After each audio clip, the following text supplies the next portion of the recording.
सूचना केवल हमारे विचार हैं, वित्तीय सलाह नहीं। निर्णय लेने से पहले खुद शोध करें। किसी भी लाभ या हानि के लिए हम उत्तरदायी नहीं हैं।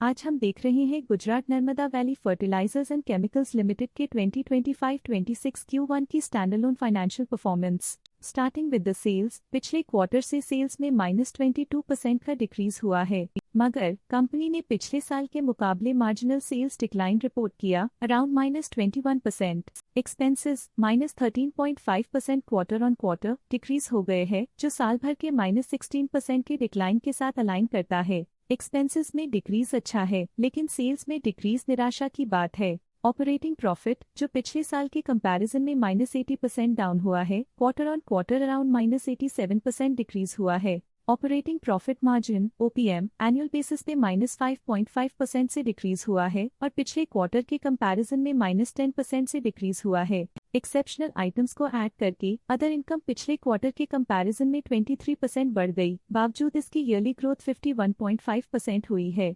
इंटरेस्ट एक्सपेंसेस पिछले क्वार्टर से 100% अप हुआ, लेकिन ईयर ओवर ईयर डिक्रीज -88% हुआ है। डिप्रिशिएशन कॉस्ट में 0% का क्लाइम देखने को मिला और ईयरली बेसिस पे -5% का डिक्रीज देखा गया। Profit before tax annually -33% decrease हुआ, लेकिन प्रोसीडिंग क्वार्टर से -63.5% डिक्रीज हुआ है। इस साल कंपनी ने 27% टैक्स पे किया और क्वार्टरली कंपनी ने 26% टैक्स पे किया है। नेट प्रॉफिट ने ईयर ऑन ईयर -32% का डिक्लाइन दिखाया, लेकिन लास्ट क्वार्टर से -63% का कंट्रैक्शन हुआ है। इस क्वार्टर के दौरान कंपनी का परफॉर्मेंस इतना अच्छा नहीं रहा।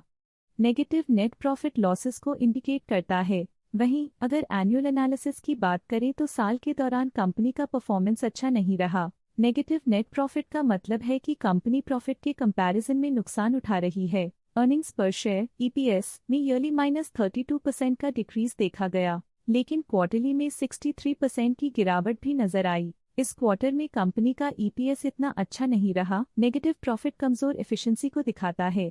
Gujarat Narmada Valley Fertilizers and Chemicals Limited के फाइनेंशियल स्नैपशॉट को रिव्यू करते हुए कुछ मुख्य ट्रेंड्स सामने आए हैं, जो कंपनी की परफॉर्मेंस पर रोशनी डालते हैं। जून 2022 से जून 2025 तक Gujarat Narmada Valley Fertilizers and Chemicals Limited की फाइनेंशियल जर्नी में सबसे पहले बात करते हैं सेल्स की। इस साल सेल्स में -10% की गिरावट आई है और पिछले 4 सालों में भी -25% की गिरावट देखी गई है, जो एक लंबे समय तक गिरावट को दर्शाता है। पिछले 3 सालों से सेल्स गिरती जा रही है, जो बड़े मार्केट चैलेंजेस को दर्शाता है जिन पर स्ट्रेटेजिक ध्यान देने की जरूरत है। अब बात करते हैं एक्सपेंसेस की। इस साल एक्सपेंसेस -10% घाट गए हैं और पिछले 4 सालों में -3% की कमी आई है। इस साल हालांकि एक्सपेंसेस सेल्स से थोड़ा ज्यादा बढ़े हैं, मगर ग्रोथ रेट्स का करीब होना स्टेडी ऑपरेशनल कॉस्ट को दर्शाता है।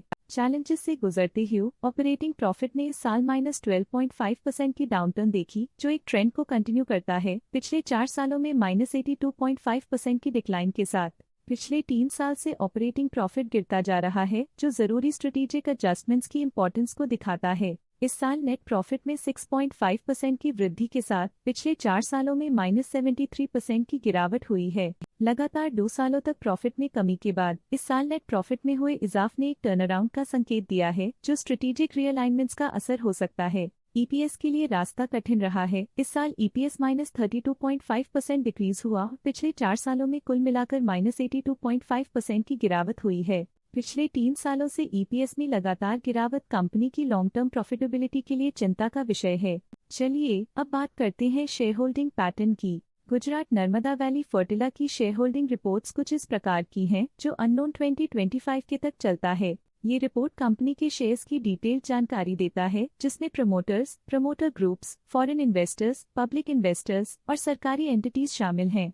पब्लिक द्वारा हेल्ड शेयर्स का परसेंटेज 33.54% से इंक्रीज होकर 2025 के में 35.54% तक का इंक्रीज से देखा गया। ये चेंजेस स्टेट है कि पब्लिक की इन्वेस्टमेंट कंपनी में क्वार्टर टू क्वार्टर इंक्रीज हुई है। जब कंपनी के शेयर्स का अधिकतम हिस्सा प्रमोटर्स, FII, DII या गवर्नमेंट के पास होता है, तब ये माना जाता है कि कंपनी मजबूत हाथों में है, जो स्थिरता और मजबूत समर्थन को दर्शाता है और इस मार्केट की स्थिरता बनी रहती है। DII, डोमेस्टिक इंस्टीट्यूशनल इन्वेस्टर्स, ने अपना शेयर होल्डिंग 2025 में 10.13% से 2025 में 10.49% तक इंक्रीज किया। ये बताता है कि डोमेस्टिक इंस्टीट्यूशंस ने कंपनी में अपना इंटरेस्ट 0.36% तक इंक्रीज किया है। फॉरेन इंस्टीट्यूशनल इन्वेस्टर्स की शेयर होल्डिंग में थोड़ा डिक्रीज आया 2025 के से 2025 के में, जो दिखाता है कि फॉरेन इंस्टीट्यूशंस ने अपने स्टेक को क्वार्टर टू क्वार्टर -2.36 से डिक्रीज किया है, जिसे पता चलता है कि उन्होंने अपनी इन्वेस्टमेंट्स को पुल बैक किया है।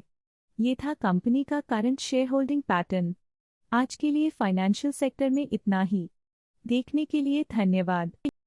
स्टॉक लेटेस्ट न्यूज अपडेट के लिए चैनल को सब्सक्राइब करें और वीडियो को लाइक एंड शेयर करें।